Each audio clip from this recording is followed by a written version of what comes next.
Hello, I'm Professor Kino, and welcome to my Office of Cinematic Antiquity. Today we'll be talking about... So, the January month continues, and while a part of me, due to my enjoyment of underwater, is hopeful that maybe this year will come devoid of any, as they say, cinematic embarrassments, I need to be real, because if I were a betting man... Anyway, this leads me into today's review, Dolittle. Now, I did have a tiny amount of interest in this film going into it. Firstly, I happen to be a large Robert Downey Jr. fan. He has done a lot of great things in the past that I've enjoyed immensely, such as his work on Kiss Kiss Bang Bang, Zodiac, the Sherlock Holmes films, and of course, in the MCU as Tony Stark/Iron Man. And secondly, the voice cast for the various animals in the film is star-studded. Emma Thompson, Rami, Malek, Cena, Kumail Nanjiani, Octavia Spencer, Tom Holland, Craig Robinson, Ray Fiennes, Selena Gomez, Marion, Cotillard, etc. It's a cast to get excited about. And the fact that RDJ was a producer on the film made it all the more interesting to me, because being the first production he was a part of since his tenure at the MCU made me hopeful that he would use his talents for good. So, based on Dolittle, does RDJ's future career outside of his iron suit, as well as the remainder of this January, look promising? Premise. After losing his wife to a seafaring tragedy, John Dolittle, a famed doctor/veterinarian who has the ability to commune with animals, closed the doors to his practice and decided to become a recluse. But after a young boy with an injured squirrel and a young girl/emissary of the sickly Queen of England come to him desperate for help, Dr. Dolittle decides to pull himself out of his misery so as to help these two travelers. And of course, adventure and shenanigans ensue.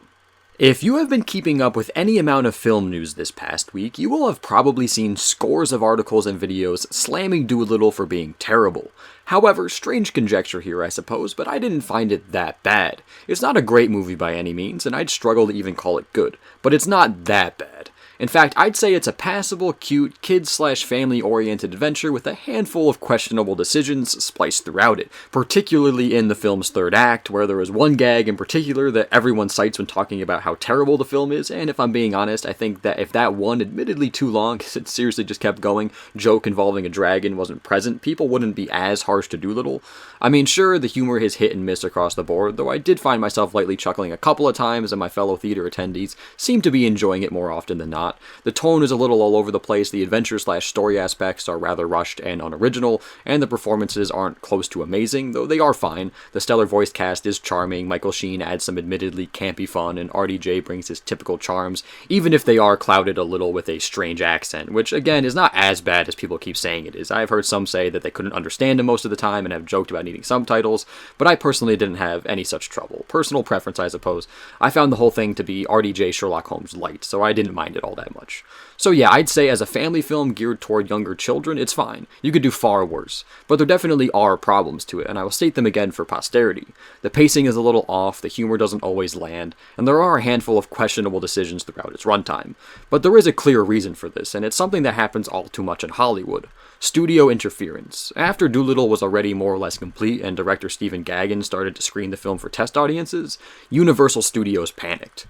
Gaghan's initial vision was more serious, not like hardcore dark, but definitely not a full-on kids movie. But this wasn't exactly what Universal had intended, and the realization made them think that this original vision wouldn't appeal to a wide enough audience.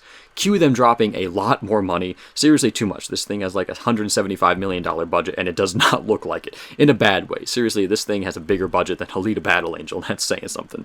And time into the project by hiring new writers to spice up the script, and by forcing the film to undergo massive reshoots, add in new animals, create new jokes, one of which is that questionable one involving the dragon in Act 3, and re-edit the film to make its tone more lighthearted.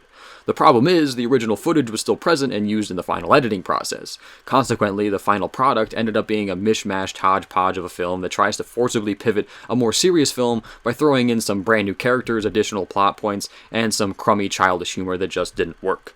So, of course, the result is going to be a bit jumbled and confused.